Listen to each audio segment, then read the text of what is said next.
بالله من الشيطان الرجيم بسم الله الرحمن الرحيم والضحى والليل إذا سجى ما ودعك ربك وما قلى وللآخرة خير لك من الأولى ولسوف يعطيك ربك فترضى ألم يجدك يتيما فآوى ووجدك ضالا فهدى ووجدك عائلا فأغنى فأما اليتيم فلا تقهر وأما السائل فلا تنهر وأما بنعمة ربك فحدث صدق الله العظيم.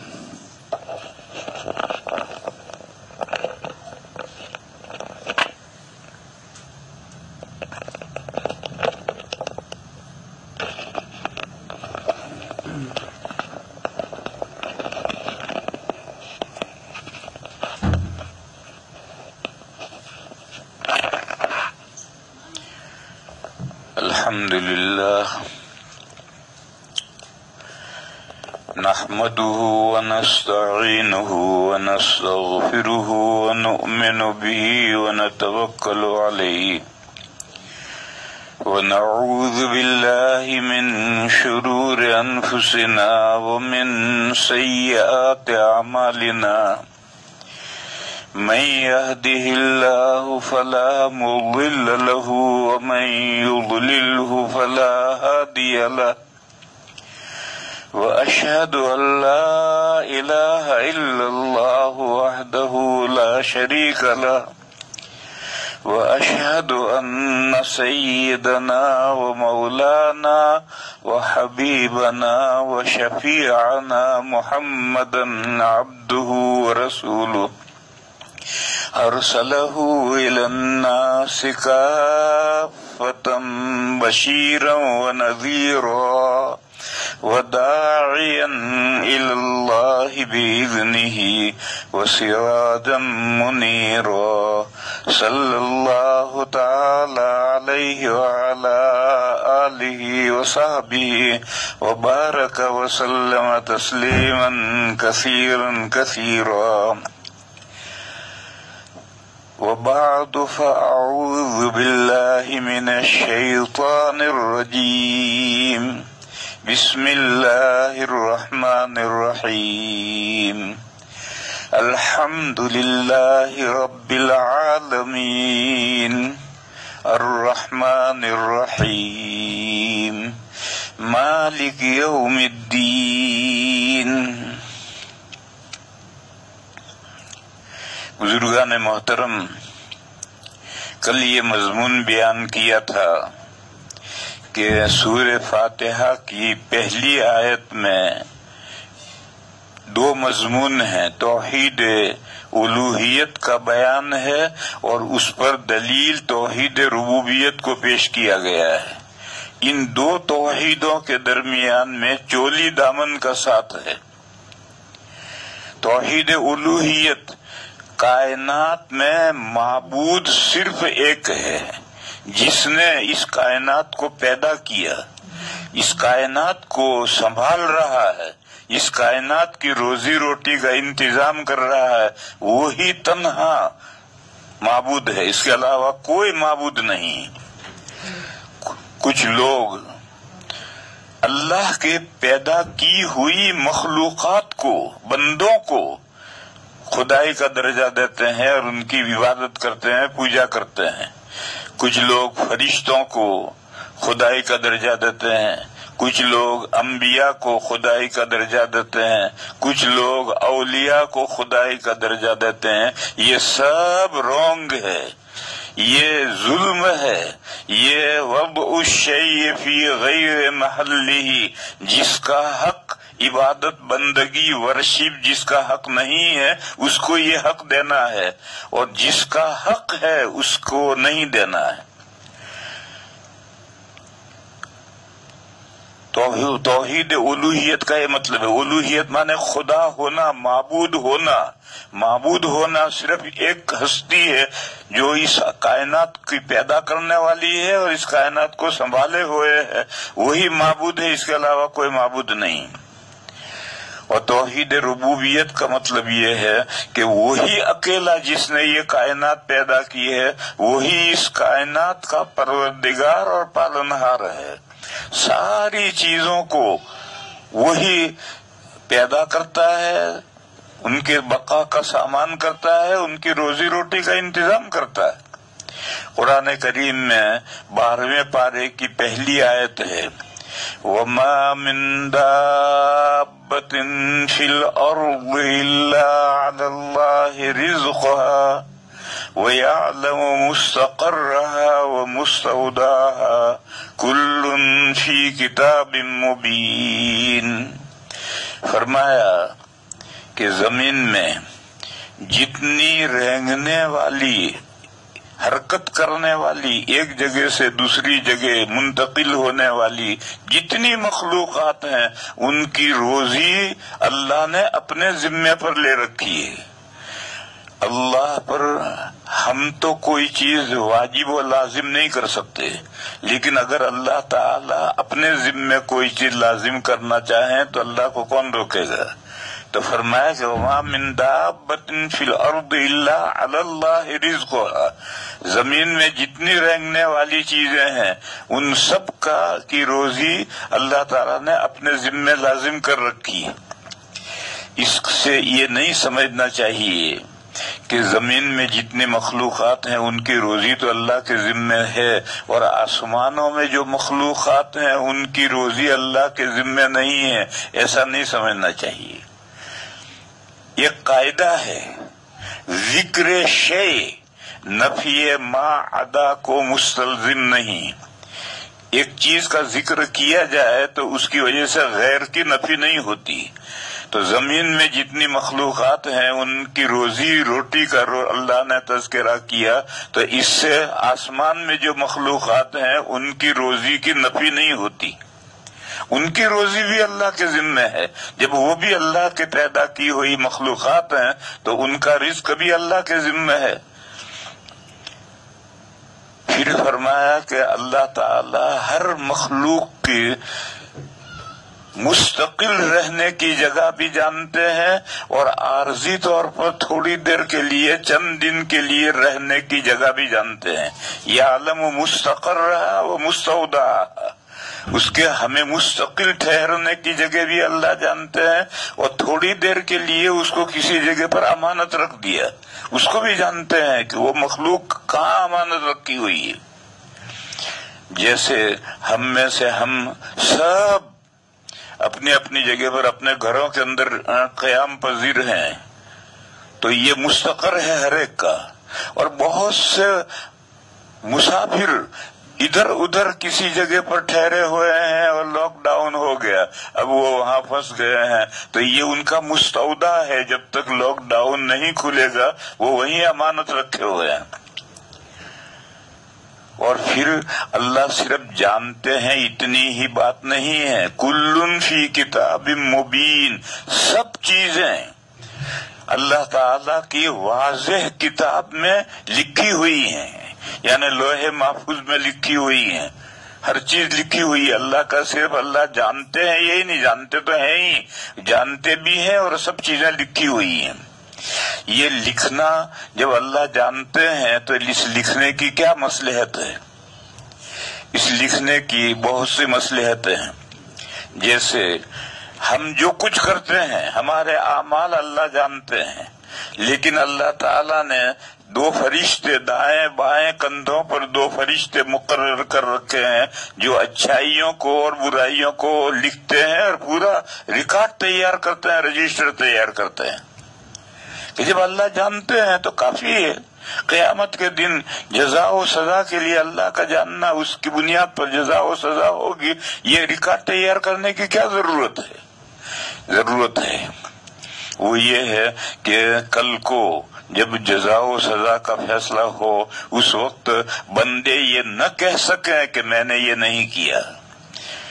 اس کے نامہ اعمال پہلے سے اس کے ہاتھ میں پہنچا دیے جائیں گے. قرآن کریم میں اور حدیثوں میں یہ ہے کہ قیامت کے دن نامہ اعمال اڑائے جائیں گے اور نیک لوگوں کے نامہ اعمال دائیں ہاتھ میں آئیں گے اور بدوں کے نامہ اعمال بائیں ہاتھ میں آئیں گے، اور حکم آئے گا اقرا کتاب کا کفا بنفسک الیوم علیک حسیبا. اپنا نامہ اعمال، اپنا رجسٹر پڑھ اور اپنے بارے میں تو خود ہی فیصلہ کر کہ تیرا ٹھکانہ جنت ہے یا جہنم ہے، خود ہی فیصلہ کر. تو یہ بندوں پر حجت قائم کرنے کے لیے ریکارڈ تیار ہو رہا ہے.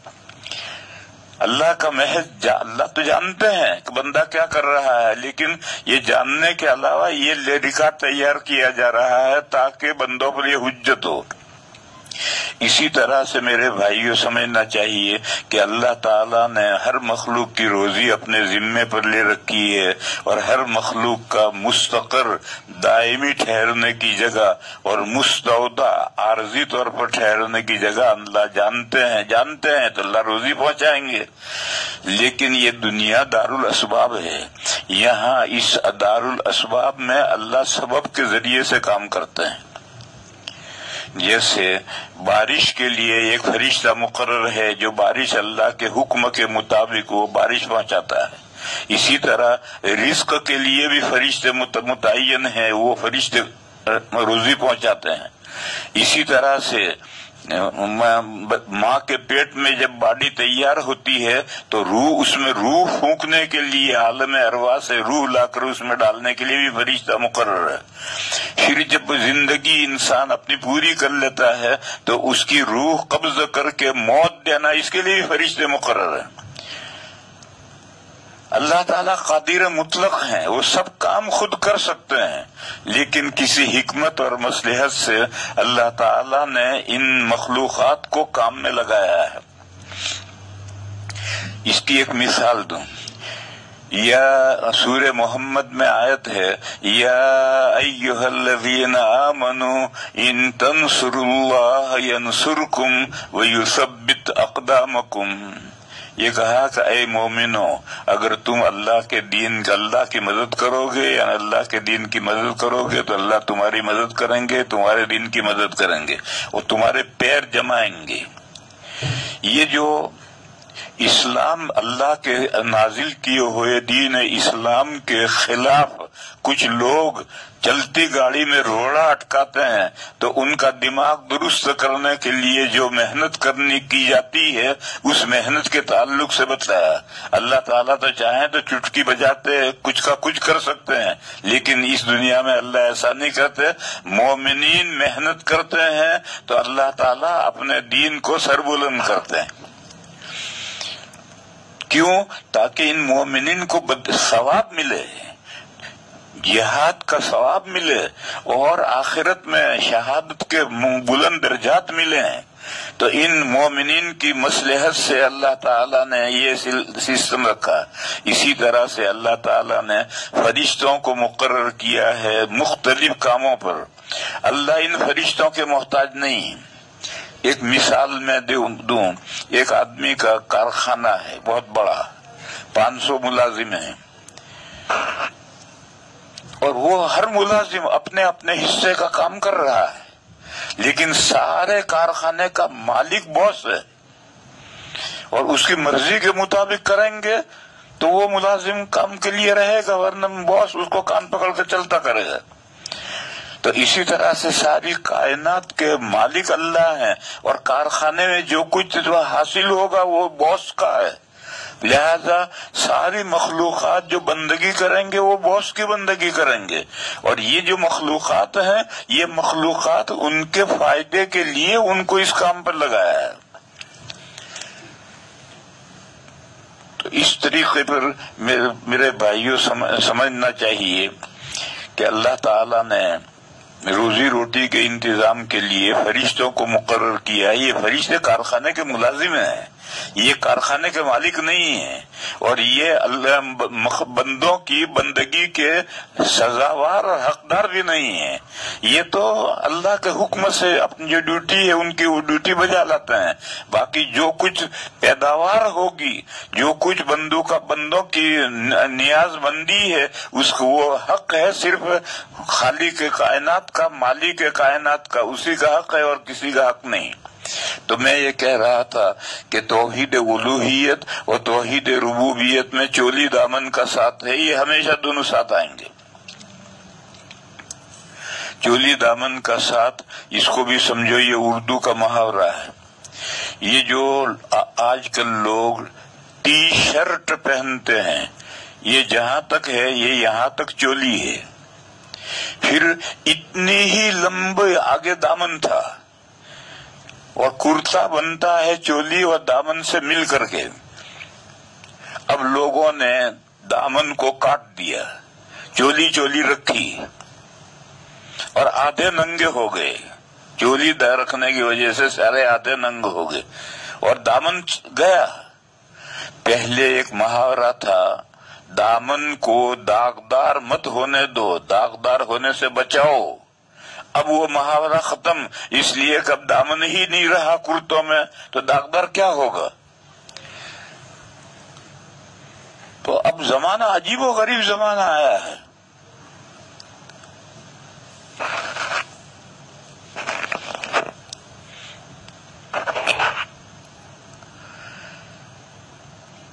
اس لیے میرے بھائیوں،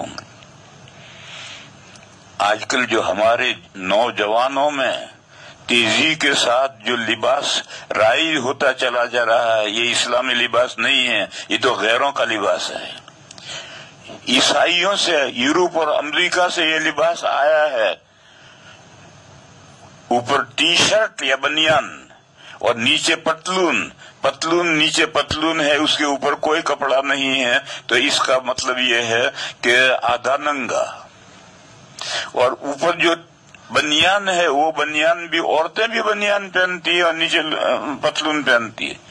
اس لیے میرے بھائیوں، اپنے اولاد کے لباس پر نظر رکھو. یہ جو ہم لباس آج کل نوجوانوں کا ہے کہ بنیان ہے اور ٹی شرٹ ہے یا جرسی ہے اور نیچے پھر پتلون ہے، یہ غیروں کا لباس ہے اور یہ لباس کا مقصد پورا نہیں کرتا. لباس کا کیا مقصد ہے؟ قرآن کریم میں ہے، یا بنی آدم قد انزلنا علیکم لباسا یواری سوآتکم. اے انسانوں کے بیٹو، ہم نے تمہارے لیے لباس پیدا کیا ہے جو تمہارے ننگا پہ کو چھپاتا ہے. ستر، پردہ، یہ لباس کا مقصد ہے. اور اگر یہ مقصد نہیں ہے تو پھر وہ لباس نہیں. عورت نے ایسا کرتا پہن رکھا ہے کہ چھاتی کا ابھار نظر آ رہا ہے، یا ایسی اوڑھنی اوڑھ رکھی ہے کہ بال اس میں سے جھلکتے ہیں اور سارے نظر آتے ہیں. تو یہ لباس نہیں ہے، یہ تو عورت ننگی ہے. اور حدیث شریف میں یہ ہے،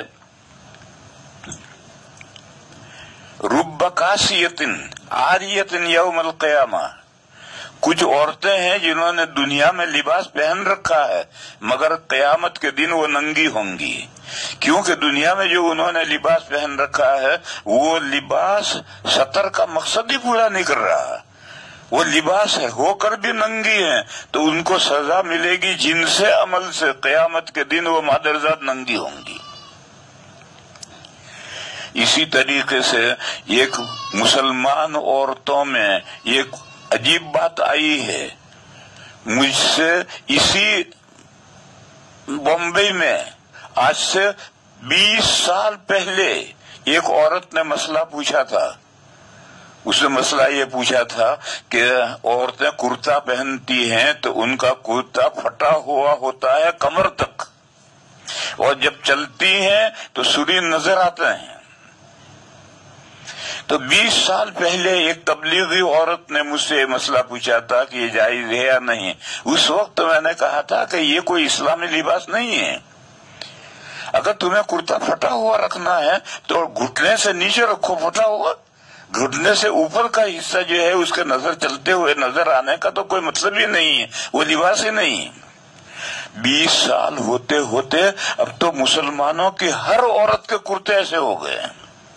کیا شہر اور کیا دیہات، ہر جگہ پر مسلمان عورتوں کے کرتے ایسے ہو گئے ہیں کہ وہ دونوں طرف سے کمر تک پھٹے ہوئے ہیں. اب عورت جب چلتی ہے، اب ظاہر ہے کہ ہمارے ملک میں معیشت کمزور ہے، تو ہم یہاں جتنے پردے ضروری ہیں وہ سب پردے عورتیں نہیں کر سکتی.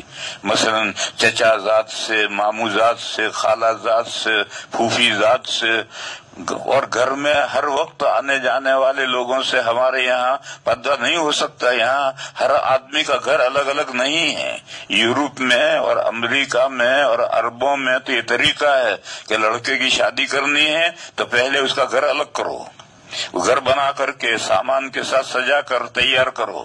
پھر جس لڑکی کو تم پیغام دو گے وہ لڑکی، اس کی ماں، اس کی پھوپھی، اس کی خالہ سب آ کر وہ گھر دیکھیں گے. اگر ان کو گھر پسند آئے گا تو منگنی منظور ہوگی، ورنہ منگنی منظور نہیں ہوگی. تو ان کے یہاں، عربوں کے یہاں، یہ افریقہ میں، برطانیہ میں، امریکہ میں معیشت مضبوط ہے تو ان کے لیے یہ سب کرنا مشکل نہیں ہے. مگر ہماری ایشیا کی معیشت بہت کمزور ہے. ہم اس طریقے سے ہر لڑکے کا پہلے سے گھر علیحدہ کر کے پھر منگنی کر کے شادی کریں، یہ ہمارے یہاں ممکن نہیں. بس اس لیے ہمارے یہاں کے احوال کے اعتبار سے عورت کو سلیقے سے رہنا ہے. اور سلیقے سے رہنا کس طرح سے ہے؟ سورہ نور میں ایک لمبی آیت ہے، اس میں 12 شخصوں کا تذکرہ ہے کہ ان کے سامنے عورت سلیقے سے رہے اور کس طرح رہے. اس سلیقے سے رہنے سے یہ مراد ہے کہ چھاتی پر اوڑھنی ڈالے رہے، بال تو سارے چھپے ہوئے ہونے چاہیے، چھاتی پر بھی اوڑھنے ڈالی رہے، اور پیر میں زیور ہو اور وہ کپڑے میں چھپا ہوا ہو تو اس طرح نہ چلے کہ وہ زیور بجے. پر جب یہ تمام قاعدے ہیں تو پھر یہ جو کرتا یہاں تک پھٹا ہوا ہے، ہماری جو بہنیں اور ہماری جو مائیں یہاں تک پھٹا ہوا کرتا پہنتی ہیں، یہ غلط ہے، یہ اسلامی لباس نہیں ہے. اور یہ لباس کا پر جو عورتوں کے لباس کا جو طریقہ ہے وہ مقصد پورا نہیں کرتی. کہہ کر میں تھک گیا، مگر عورتیں مانتی بھی نہیں. پتہ نہیں ان کے دماغوں میں کیا گھسا ہوا ہے، وہ تو ایسا ہی کرتا بناتی. اس لیے میں کہہ رہا ہوں کہ تمہیں کرتا پھٹا ہوا رکھنا تو رکھو، مگر گھٹنے سے نیچے پھٹا ہوا رکھو، گھٹنے کے اوپر پھٹا ہوا رکھنے کا کوئی مطلب نہیں. اسی طریقے پر لڑکوں میں، مردوں میں لباس ہے، تمہیں پتلون پہننی پہنو، لیکن اس پر کرتا پہنو، اور وہ کرتا گھٹنے سے نیچے تک ہونا چاہیے، آدھی پنڈلی تک کرتا ہونا چاہیے. پھر اندر پتلون پہنو تو کوئی حرج نہیں، لیکن بنیان پہن کر کے یا ٹی شرٹ پہن کر کے پھر اس کے اوپر نیچے پتلون پہننا، یہ تو آدھا ننگا ہے.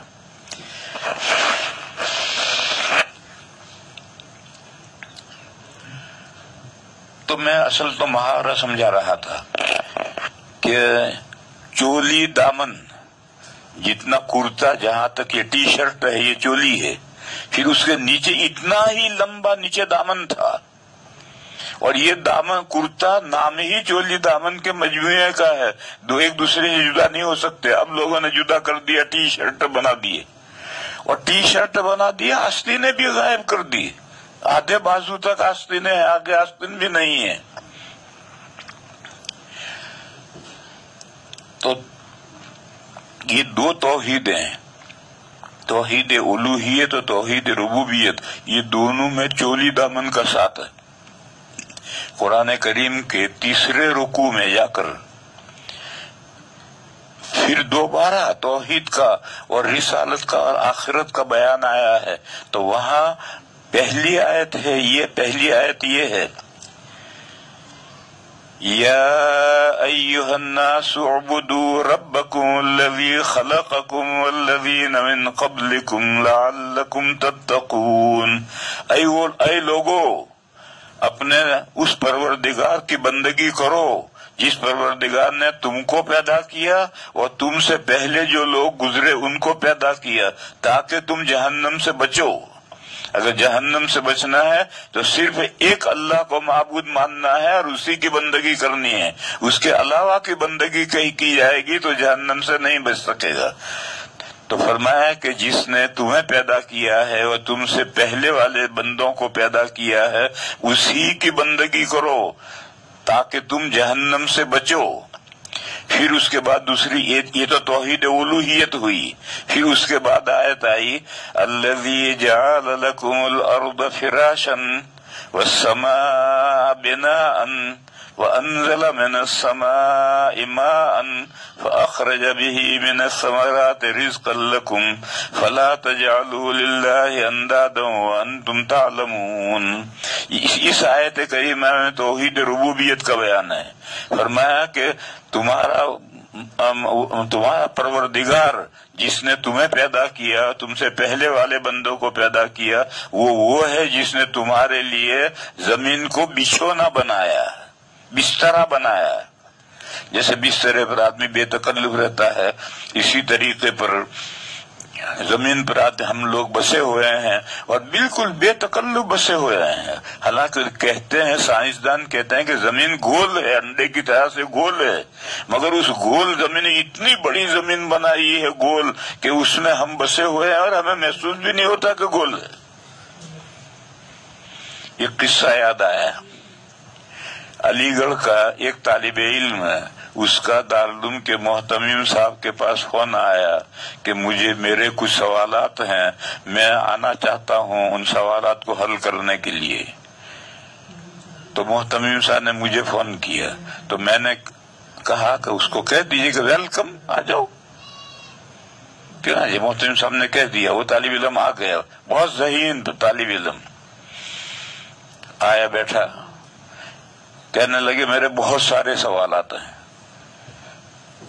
میں نے کہا بھئی تیرا جو سب سے اہم سوال ہو وہ ایک سوال کر، سارے سوالات ایک ساتھ کرے گا تو میں کہاں تک جواب دوں گا. تو کوئی ایک سوال کر، میں اس کا جواب دوں، جب اس سے تو مطمئن ہو جائے تو پھر دوسرا سوال کرنا. تو اس نے کہا کہ میرا پہلا سوال یہ ہے کہ قرآن کریم میں اور سائنس میں ٹکراؤ ہے.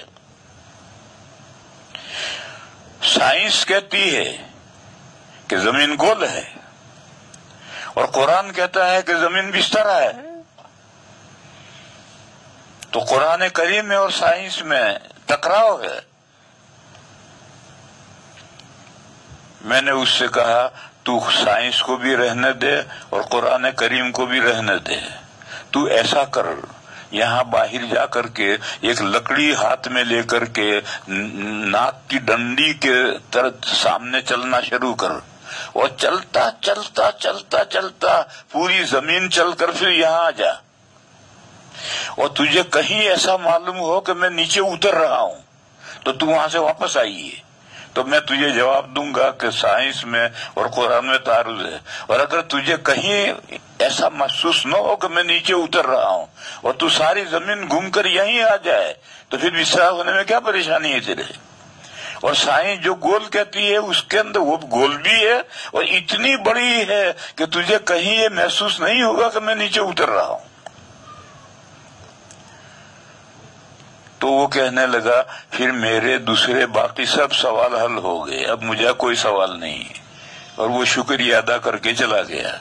تو اللہ تعالیٰ نے زمین کو فراش بنا، بسترا بنایا ہے، لیکن انڈا چھوٹا سا ہے، اس کے اوپر چیونٹی چلے گی تو اس کو محسوس ہوگا. لیکن بڑا گنبد ہو، ڈوم، اس ڈوم پر چیونٹی چلے گی تو اس کو پتہ نہیں چلے گا کہ میں کسی گول چیز پر چل رہی ہوں. تو اللہ تعالیٰ نے اس زمین کو اتنی بڑی بنائی ہے کہ آدمی کو یہ محسوس ہی نہیں ہوتا کہ یہ گول ہے. جیسے ہمارا گھر میں بسترا بچھا ہوا ہے، ساری زمین ہمیں بستری کی طرح سے اگر اللہ تعالیٰ زمین کو ایسا نہ بناتے تو ہم اس زمین پر کیسے پنپتے ہیں. ایک بات دوسری بات فرمائی کہ آسمان کو اللہ نے چھت بنایا ہے. اگر اوپر چھت نہ ہو، جیسے ہم میدان میں اگر رہنا چاہیں تو میدان میں نہیں رہ سکتے، کسی کمرے میں گھر میں جا کر رہیں گے، اوپر چھت ہو اس میں اگر لیٹیں تو ہم آرام سے رہتے ہیں. اور میدان میں جنگل میدان میں اگر ہے جہاں اوپر کوئی چھت نہیں ہے تو اس میں سکون نہیں ملے گا. دیہاتی تو سوتے ہیں لیکن ہم شہریوں کو سکون نہیں ملے گا. تو اللہ تعالیٰ نے اس زمین کی چھت آسمان کو بنایا ہے. اور کیسی چھت بنائی ہے؟ تم باہر کھڑے نکل کر کے میدان میں کھڑے رہو اور چاروں طرف دیکھو تو تمہیں آسمان زمین سے لگا ہوا نظر آئے گا. گویا ایک خیمہ ہے جو زمین پر اللہ نے گاڑ دیا ہے، اور چاروں طرف سے آسمان زمین سے لگا ہوا تمہیں نظر آئے گا.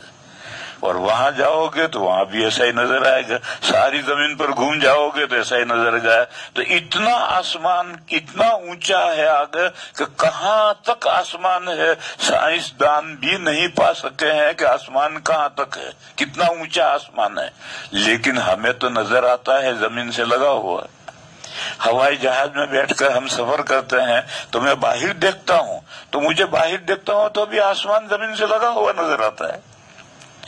تو جیسا قبہ ہوتا ہے، خیمہ ہوتا ہے، گویا اللہ تعالیٰ نے آسمان کو اس طرح سے تان دیا ہے کہ پوری زمین ہمارے لیے ایک گھر اور خیمہ بن گئی. تیسری چیز، اللہ تعالیٰ نے زمین میں 71 یعنی 71% میں پانی بھر دیا ہے اور 29% میں خشکی ہے. یہ جو 29% میں خشکی ہے، اس میں تمام خشکی کے جانور، بے شمار جانور اس میں اللہ نے پیدا کیے. اور پانی کتنے میں بھرا ہے؟ 71% زمین پر پانی بھرا ہوا ہے. پھر پانی کے نیچے ہیٹ ہے اور اس ہیٹ کی وجہ سے پانی ہر وقت کھولتا رہتا ہے. سمندر کا پانی کبھی رکتا نہیں، تھمتا نہیں ہے، کھولتا رہتا ہے. اور کھولنے سے بھاپ اٹھتی ہے اور وہ بھاپ اٹھ کر کے اوپر بادل بنتی ہے. پھر ہوا کے ذریعے سے یہ جو زمین میں موجیں، دریا میں موجیں اٹھتی ہیں، وہی موجیں ہوا کو ہلاتی ہیں اور وہ ہوا پھر بادلوں کو ہلا کر کے خشکی میں جہاں اللہ کا حکم ہے وہاں جا کر کے بادل برستے ہیں. تو پھر زمین سے، خشک زمین میں سے پیداوار ہوتی ہے. اگر آسمان نہ برسے تو زمین کیا پیدا کرے گی؟ قحط سالی ہو جاتی ہے 1-2 سال تو لوگ پریشان ہو جاتے ہیں، زمین کچھ پیدا ہی نہیں کر رہی. اور اگر آسمان برستا ہی رہے تو پھر زمین کیا پیدا کرے گی؟ تب بھی کچھ نہیں پیدا کرے گی. ایک لمیٹیڈ بستا ہے، ایک خاص مقدار سے آسمان برستا ہے. تو آسمان برستا ہے اور زمین پیدا کرتی ہے اور اس سے تمام حیوانات اور مخلوقات کی روزی روٹی کا انتظام ہوتا ہے. ثمرات مانے پھل، لیکن پھل ہی نہیں، پیداوار. آسمان کو اللہ نے پانی اللہ تعالیٰ نے آسمان سے پانی برسایا تو زمین ثمرات پیدا کرتی ہے، زمین پیداوار پیدا کرتی ہے اور اس سے تمام مخلوقات کے روزی روٹی کا انتظام ہوتا ہے. تو فرمایا کہ جب صورتحال یہ ہے تو تم اللہ کا ند کے معنی ہے اکول، اللہ کے مانند کیوں بناتے ہو؟ یہ سب کام تو اللہ کرتے ہیں. تمہیں پیدا کیا، تم سے پہلوں کو پیدا کیا، زمین کو بچھونا بنایا، آسمان کو چھت بنایا، آسمان سے پانی برسایا، زمین سے پیداوار کی. یہ سب کرنے والا ایک ہستی ہے، ایک معبود ہے. پھر تم اللہ کے مانند قرار دے کر کے اس مانند کی بندگی کیوں کرتے ہو؟ فلا تجعلوا للہ اندادا وانتم تعلمون. تم جب جانتے ہو تو پھر اللہ تعالیٰ کے لیے انداد کیوں، مانند کیوں قرار دیتے ہو اور ان کی بندگی کیوں کرتے ہو؟ یہ تیسرے رکوع میں یہ 2 آیتیں آئی ہیں. مجھے تو اس وقت یہ سمجھانا ہے کہ اس میں پہلی آیت میں توحید الوہیت ہے اور دوسری آیت میں توحید ربوبیت ہے. جہاں بھی قرآن کریم میں یہ دونوں توحیدیں ساتھ ساتھ ہوتی ہیں، اور اگر کسی جگہ پر ایک توحید ہے اور دوسری نہیں ہے تو وہ تو وہاں حذف ہے، اور توحید الوہیت ہے اور ربوبیت نہیں ہے تو حذف ہے، اور توحید ربوبیت ہے اور الوہیت نہیں تو حذف ہے. بہرحال کل کا مضمون یہ ہے کہ پہلی جو آیت ہے الحمدللہ رب العالمین، اس میں توحید الوہیت کا بیان ہے کہ معبود صرف اللہ ہے، اللہ کے علاوہ کوئی بندگی کے لائق نہیں ہے، اور اس کی وجہ یہ کہ سارے جہانوں کے پالنہار اللہ ہیں، اور جو پالنہار ہے وہی معبود ہے. جہان کتنے ہیں اللہ بہتر جانتا ہے کتنے ہیں. موٹے سے موٹی سی تقسیم تو ہم جانتے ہیں کہ ایک ہماری یہ دنیا ہے اور ایک آسمانوں کے اوپر مخلوقات ہیں، فرشتے جس میں ہیں، تو ایک عالم وہ ہے عالم بالا، اور یہ عالم زیری نیچے کا عالم ہے، وہ اوپر کا عالم ہے. یہ جو عالم زیری ہے اس میں پھر تقسیم ہے انسانوں کا عالم، جنات کا عالم، زمینی فرشتوں کا عالم، جانوروں کا عالم، چرندوں کا عالم، پرندوں کا عالم. اسی طرح سے اوپر جو مخلوقات ہیں، جنت ہے، جہنم ہے، ان کی مخلوقات ہیں، فرشتے ہیں، عرش ہے، کرسی ہے، یہ سب مخلوقات ہیں. ان سب کا پروردگار پالنہار اللہ تعالی ہے. یہ تو پہلی آیت ہے جو کل میں نے بیان کی تھی، اس کا تذکرہ میں نے کیا. اب اگلی آیت لو، الرحمن الرحیم.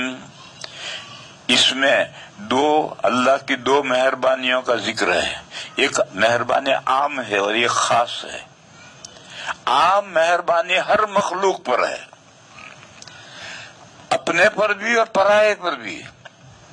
اللہ کی بندگی جو کرتا ہے اس پر بھی، اور جو اللہ کا دشمن ہے اور اللہ کو چھوڑ کر غیر اللہ کی بندگی کرتا ہے اس کو بھی پالتے ہیں. اور دوسری اللہ کی رحمت خاص ہے، وہ خاص رحمت مومنین کے لیے ہے. آخرت کی جو دوسری دنیا شروع ہوگی، آخرت کی زندگی شروع ہوگی تو جنت مومن بندوں ہی کو ملے گی. یہ رحمت خاص ہے، کافروں کو جنت نہیں ملے گی. تو یہ 2 رحمتیں ہیں، ایک رحمت عام ہے، ایک رحمت خاص ہے. ان کے درمیان میں بھی چولی دامن کا ساتھ ہے. جیسے ہم بولتے ہیں شب و روز، یعنی رات دن یہ دونوں بول ایک ساتھ ہوتے ہیں، یہ ایک دوسرے سے جدا نہیں ہوتے ہیں. اسی طریقے پر رحمت ایک مادہ ہے، اس سے رحمان بھی بنا ہے اور اس سے رحیم بھی بنا ہے، اور دونوں میں چولی دامن کا ساتھ ہے. ایک عام ہے، ایک خاص ہے. رحمان عام ہے. ایک عربی کا ایک قاعدہ ہے کہ حروف ہجا یعنی الفابیٹ جس میں زیادہ ہوں اس کے میں معنی کی زیادتی ہوتی ہے. تو رحمان میں 5 لفظ ہیں، را، ہا، میم، الف اور نون، 5 لفظ ہیں. اور رحیم میں 4 لفظ ہیں، را، ہا، یا اور میم. اس لیے رحیم میں معنی کم ہے اور رحمان میں معنی زیادہ ہے. بس رحمان کا تعلق اس دنیا سے ہے اور رحیم کا تعلق دوسری دنیا سے ہے. یہ سمجھنے کی بات ہے کہ رحمان کا تعلق اس دنیا سے ہے اور رحیم کا تعلق دوسری دنیا سے. یہاں رک کر ایک بات سمجھو، قرآن کریم کی ایک مستقل آیت ہے بسم اللہ الرحمن الرحیم. یہ 2 آیتیں ہیں. ایک سورہ نمل میں یہ آیت آئی ہے. حضرت سلیمان علیہ السلام نے بلقیس کو، سبا کی رانی کو لیٹر لکھا تھا، خط لکھا تھا. اس خط میں یہ لکھا تھا کہ انہو من سلیمان وَإِنَّهُ بسم اللہ الرحمن الرحیم. تو ایک تو بسم اللہ وہ سورہ نمل کی آیت ہے. اس کے علاوہ پورے قرآن کریم کی بسم اللہ الرحمن الرحیم ایک آیت ہے جس کو صحابہ کرام نے سورتوں کے شروع میں لکھا ہے. تو سورہ فاتحہ کے شروع میں بھی جو بسم اللہ ہے یہ قرآن کریم کی مستقل آیت ہے۔ حضرت امام شافعی علیہ الرحمہ تو اس بسم اللہ کو سورہ فاتحہ کا جز مانتے ہیں، لیکن امام ابو حنیفہ علیہ الرحمہ کے نزدیک یہ مستقل آیت ہے، یہ سورہ فاتحہ کا جز نہیں ہے۔ اس بسم اللہ کی جو مستقل آیت ہے اس میں بھی رحمان اور رحیم ایک ساتھ آئے ہیں۔ مجھے یہ بتانا ہے کہ رحمان اور رحیم ایک ساتھ آئے ہیں، اور رحمان کا تعلق اس دنیا سے ہے اور رحیم کا تعلق آخرت سے۔ اور یہ ایک سوال کا جواب بھی ہے کہ اللہ ہی معبود ہیں، کیونکہ وہ سارے جہانوں کے پالنہار ہیں۔ کیوں سارے جہانوں کے پالنہار کیوں ہیں؟ وہ رحمان ہیں، تو رحمان صفت رب العالمین کے ساتھ متصلاً آئی کہ وہ سارے جہانوں کے پالنہار اس لیے ہے کہ وہ رحمان ہیں، اس دنیا کے تعلق سے وہ رحمان ہیں۔ قرآن کریم میں ایک جگہ مضمون آیا ہے، اللہ تعالی جل شانہ و من والہ نے حضرت ابراہیم علیہ السلام کو چند احکام دیے، حضرت ابراہیم علیہ السلام نے وہ احکام پورے کیے، تو اللہ تعالی نے صلہ دیا، انعام دیا کہ انی جاعلک للناس اماما، میں تمہیں لوگوں کا پیشوا بناؤں گا۔ تم نے میرے احکام کی تعمیل کی، پورے کیے، لہذا میں تمہیں تمام انسانوں کا پیشوا بناتا ہوں۔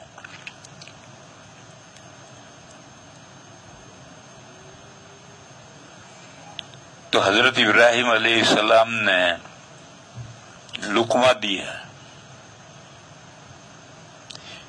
وَمِن ذُرِّيَّتِي، یا اللہ مجھے ہی نہیں میری اولاد کو بھی پیشوا بنا۔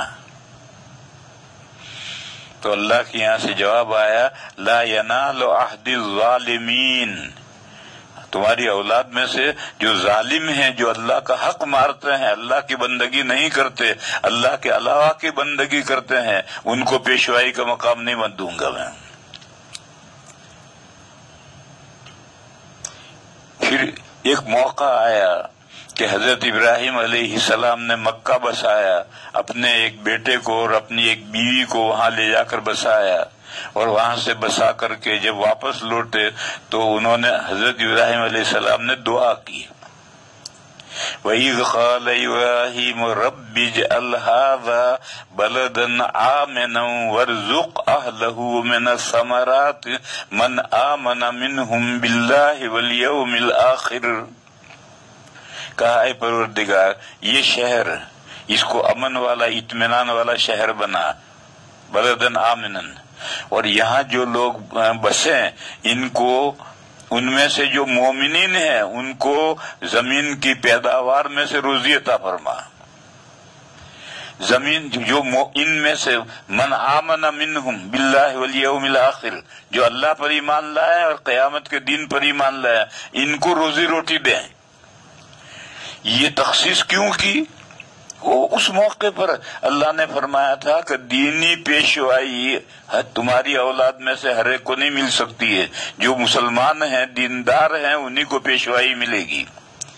تو حضرت ابراہیم علیہ السلام نے یہ سوچا کہ روزی روٹی بھی صرف مومنین کو ملے گی، تو فوراً جواب آیا،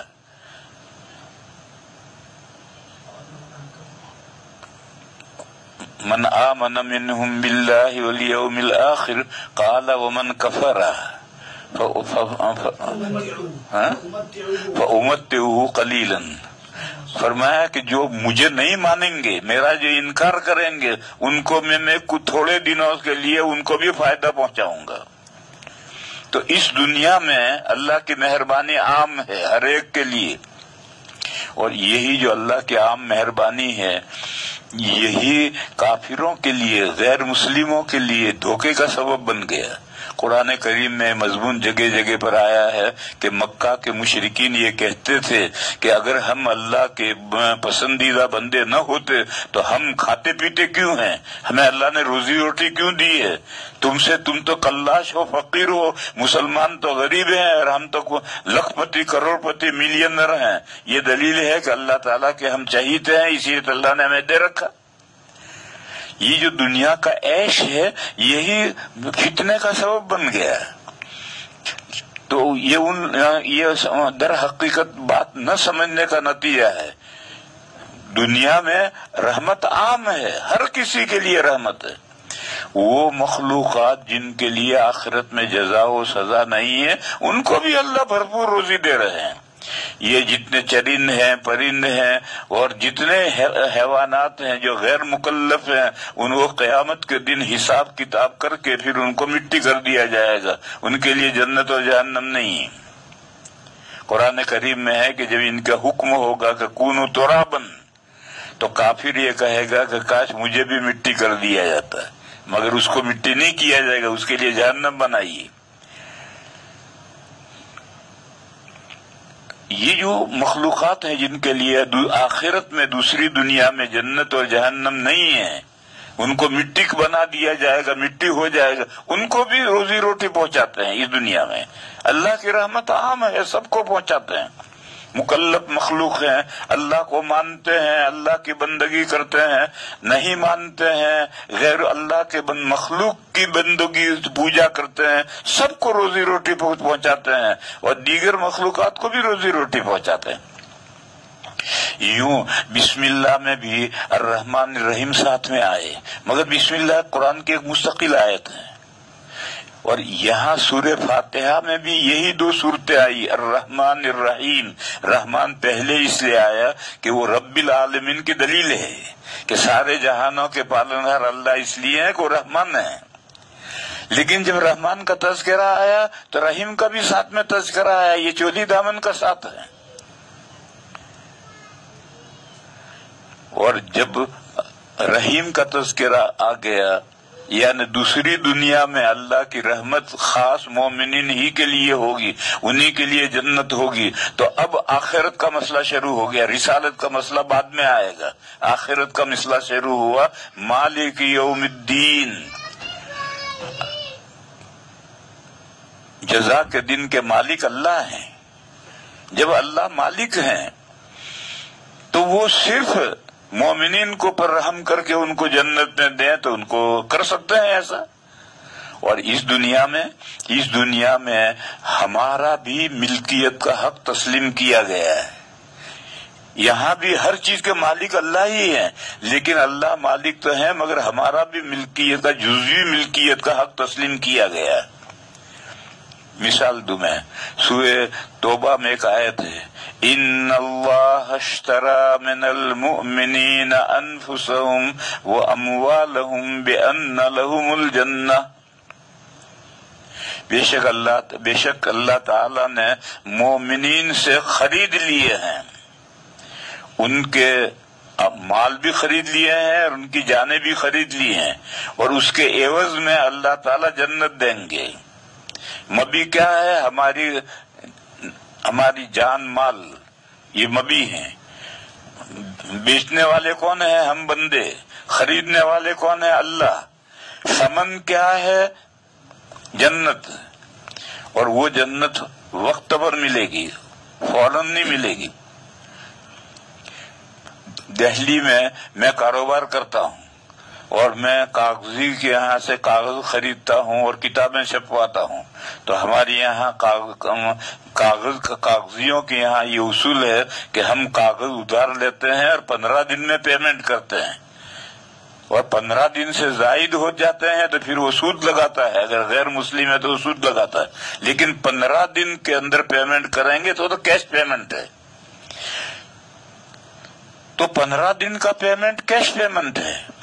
تو اللہ تعالیٰ جو پیمنٹ کریں گے جنت دیں گے، وہ تو 15 دن میں 1 دن سے بھی پہلے پیمنٹ کریں گے، اور اللہ کا سچا وعدہ ہے.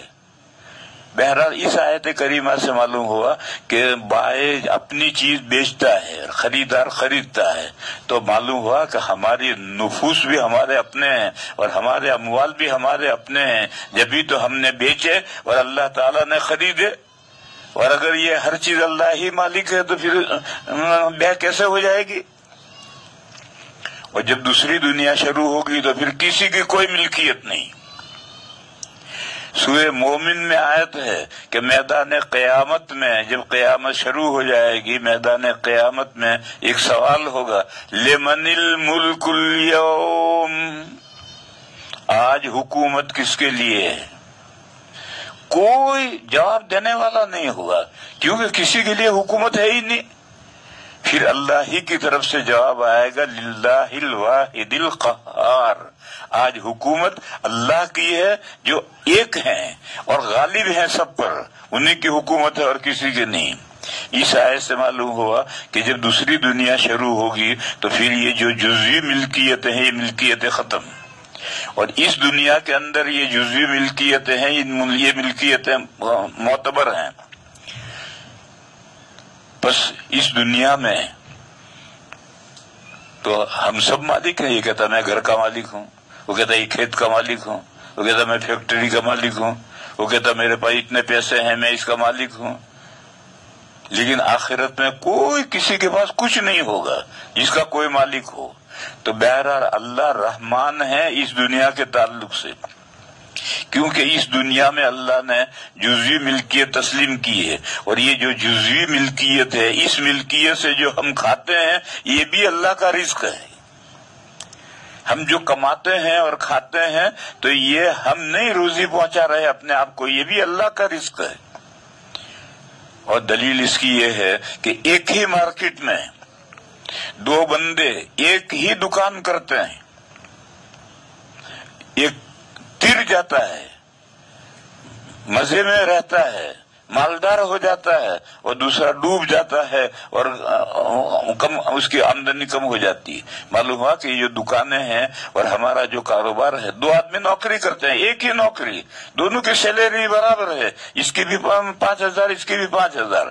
ایک جو ہے سال مہینہ ختم ہوتا ہے تو 1,000-2,000 کا مخلوط ہو جاتا ہے، اور ایک کے 1,000-2,000 بچ جاتے ہیں۔ معلوم ہوا کہ نوکری اور جو تنخواہ آتی ہے وہ رزاق نہیں ہے، رزاق تو اللہ ہے، وہ جس کو جتنی روزی دیں۔ بہرحال ہمارے پاس جو کچھ کاروبار ہے، یہ کاروبار سے جو ہم کما کر کھاتے ہیں تو یہ بھی اللہ کا رزق ہے۔ بلکہ کتابوں میں ایک مسئلہ لکھا ہے، وہ یہ ہے کہ کسی کو حرام کھانا پڑا، بھوک مری کی نوبت آ گئی اور کھانے کے لیے حلال کوئی چیز نہیں تھی اور اس نے حرام کھایا تو وہ حرام بھی رزق ہے۔ کتابوں میں، علم کلام کی کتابوں میں لکھا ہے کہ حرام بھی رزق ہے، اس وقت میں وہ اس کے لیے حلال ہو جاتا ہے، جب حلال ہو جاتا ہے تو وہ رزق ہو گیا۔ بہرحال میں یہ کہہ رہا تھا، میں سمجھا رہا تھا کہ اس دنیا کا شیپ انداز اور آخرت کا شیپ انداز مختلف ہے۔ اس دنیا میں جزوی مخلوقات، جزوی ملکیت تسلیم کی گئی ہے، آخرت میں تسلیم نہیں کی گئی۔ تو اس لیے الرحمن کے بعد الرحمن تو رب العالمین کی دلیل کے طور پر آیا، اور الرحمن کے بعد رحیم چولی دامن کا ساتھ تھا اس لیے آیا، اور جب الرحیم آیا تو پھر آخرت کا مسئلہ مالک یوم الدین آیا کہ اللہ تعالیٰ ہی قیامت کے دن کے مالک ہیں، ان کے علاوہ کوئی مالک نہیں ہے۔ وہی جس کو جو خاص کریں مومنین کو جنت دیں، دنیا میں کافر کو بھی بہترین روزی دیتے ہیں، لیکن آخرت میں اگر اس کو جنت نہ دیں تو ان کو حق ہے اس لیے کہ وہ مالک ہیں۔ یہ 3 آیتیں ہوئی، یہ تینوں آیتیں اللہ کی تعریف میں۔ ایک حدیث شریف ہے اور اعلیٰ درجے کی صحیح حدیث ہے، بخاری مسلم کی حدیث ہے۔ نبی پاک صلی اللہ علیہ وسلم جب نماز میں سورہ فاتحہ پڑھتے تھے تو ہر آیت الگ الگ پڑھتے تھے اور ہر آیت پر رکتے تھے۔ یہ حدیث الگ ہے۔ اور ایک دوسری حدیث ہے جو اعلیٰ درجے کی صحیح حدیث ہے کہ جب بندہ کہتا ہے الحمدللہ رب العالمین تو اللہ تعالیٰ کہتے ہیں حمدنی ربی، میرے بندے نے میری تعریف کی۔ پھر وہ ٹھہر کر کہتا ہے الرحمن الرحیم تو اللہ کہتے ہیں مجدنی ربی، میرے بندے نے میری بزرگی بیان کی۔ پھر جب وہ کہتا ہے مالک یوم الدین تو اللہ کہتا ہے اثنا علیہ ربی، میرے بندہ نے میری تعریف کی۔ حضرت شاہ ولی اللہ صاحب علیہ الرحمہ نے حجت اللہ میں اس حدیث کی شرح کرتے ہوئے لکھا ہے کہ ہر آیت پر رکو اور عقل کے کان سے اللہ کا جواب سنو۔ ہمارا حال یہ ہے، عربی نہیں جانتے تو ہمارا حال یہ ہے کہ 2 سانس میں پورے کر لی فاتحہ، بعضا تراویح میں تو 1 ہی سانس میں پورا کر لے، اور بعضا 2 3 آیتیں ملا کر پڑھ لے۔ حضرت ام سلمہ کی حدیث ہے کہ نبی پاک صلی اللہ علیہ وسلم سورہ فاتحہ کی ہر آیت پر رکتے تھے، اور حضرت شاہ ولی اللہ صاحب نے کہا کہ ہر آیت پر رک کر عقل کے کان سے اللہ کا جواب سنو۔ الحمدللہ رب العالمین، اب اللہ کہیں گے حمدنی ربی، اسے سنو۔ پھر کہو الرحمن الرحیم، تو اللہ کہیں گے اسنا مجدنی ربی، اسے سنو۔ پھر آگے بڑھو مالک یوم الدین، پھر اس کو اللہ کی جواب سنو اسنا علیہ ربی۔ تو بہرحال یہ تینوں آیتیں اللہ تعالیٰ کی تعریف میں ہیں، اور اس میں 2 مسئلے آ گئے، ایک مسئلہ تو توحید کا آ گیا اور ایک مسئلہ آخرت کا آ گیا۔ آخرت کے مسئلے کو بعد میں آنا چاہیے، لیکن یہاں چونکہ رحمان کے ساتھ رحیم آ گیا، اور وہ چولی دامن کا ساتھ ہونے کی وجہ سے دونوں ساتھ ہی آتے ہیں، بسم اللہ بھی ساتھ آئے، بسم اللہ میں بھی ساتھ آئے، یہاں بھی ساتھ آئے، تو اس لیے آخرت کا مسئلہ رحیم کی تعلق سے آخرت کا مسئلہ مقدم کر دیا۔ دوسری وجہ، آخرت کا جو مسئلہ ہے وہ مختصر ہے، اور رسالت کا مسئلہ بہت لمبا آئے گا۔ آگے 1 آیت آئے گی، پھر اس کے بعد 3 آیتیں آئیں گی وہ رسالت کے مسئلے میں رہے، تو لمبا مسئلہ ہے۔ تو جو مختصر مسئلہ ہوتا ہے اسے مقدم جلدی بیان کرتے ہیں، لمبے مسئلے کو پیچھے کرتے ہیں، تو یوں آخرت کا مسئلہ پہلے آ گیا ہے، رسالت کا مسئلہ بعد میں آئے گا۔ دوسری وجہ یہ ہے کہ رسالت کے مسئلے میں دلیل رسالت قرآن کریم ہے، اور اگلی جو سورت شروع ہو رہی ہے وہ قرآن کریم کی اہمیت سے شروع ہو رہی ہے۔ الف لام میم ذالک الکتاب لا ریب فیہ، پھر ہدی للمتقین، اس کے بعد پھر اگر دوسرا مضمون شروع ہوگا، تو اگلی جو حدیث ہے وہ قرآن کریم کے فضیلت سے شروع ہو رہی ہے جو دلیل رسالت ہے، یعنی نبی پاک صلی اللہ تعالی علیہ وسلم اللہ کے رسول نے کیا دلیل ہے؟ دلیل یہ قرآن ہے۔ اس قرآن میں یہ 30 پاروں کا قرآن ہے، اتنا موٹا سا قرآن کریم ہے، پورا رمضان پڑھتے ہیں تب جا کر پورے ہوتا ہے اس پورے قرآن، اور یہ ایک دن کے اندر ایک مجلس میں نہیں لکھا گیا، ایک دن میں نہیں لکھا گیا، 23 سال میں نازل ہوا ہے۔ اس پورے قرآن کریم میں آپ کہیں انگلی نہیں رکھ سکتے کہ یہ بات صحیح نہیں ہے، انگلی رکھنے کی کہیں جگہ نہیں۔ حالانکہ قرآن کریم ماضی کے احوال بھی بیان کرتا ہے، کہاں سے کائنات جہاں سے شروع ہوئی ہے وہاں سے لے کر کے احوال بیان کرتا ہے، اور آئندہ کے بھی احوال بیان کرتا ہے، کہاں تک کہ قیامت تک کے بلکہ ابد تک کے احوال بیان کرتا ہے، اور ماضی میں جو لوگ گزرے ان کے قصے بھی بیان کرتا ہے، آئندہ جو احوال پیش آئیں گے وہ بھی بیان کرتا ہے۔ لیکن آج 1400 سال گزر گئے، آج تک آسمان و زمین جو اللہ نے کائنات پیدا کی ہے، تو قرآن کے جو دلائل ہیں وہ تکوینیات کو ٹچ کرتے ہوئے چلتے ہیں۔ آج تک کوئی انگلی نہیں کر رکھ سکا کہ قرآن کا یہ مضمون صحیح نہیں، اس میں بے کھٹک ہے، اس میں کوئی کھٹک کی بات ہے ہی نہیں۔ اور ایسی کتاب ہے کہ جس کے گائیڈنس کے محتاج متقی پرہیزگار بندے ہیں، انبیاء بھی پرہیزگار محتاج ہیں، اولیاء بھی محتاج ہیں، کوئی مستغنی نہیں اس کی ہدایت سے۔ یہ نبی پاک صلی اللہ علیہ وسلم کی رسالت کی دلیل آگے آ رہی ہے، اس کے ساتھ رسالت کے مسئلے کو متصل کرنے کے لیے رسالت کے مسئلے کو پیچھے کر دیا اور آخرت کے مسئلے کو پہلے کیا۔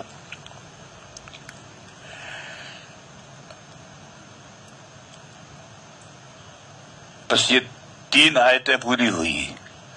الحمدللہ رب العالمین الرحمن الرحیم. کوئی کسی کے ذہن میں آ سکتا ہے کہ بھئی جو بسم اللہ الرحمن الرحیم میں یہ دو صفتیں آئی ہیں، پھر یہ دو صفتیں کیوں آئی؟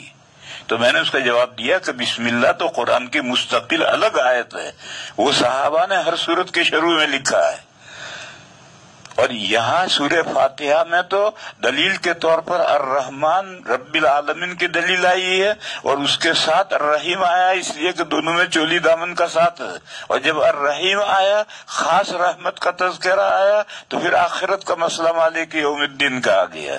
یہ 3 آیتیں میں نے سمجھائی، آگے کی آیتیں کل انشاءاللہ سمجھاؤں گا.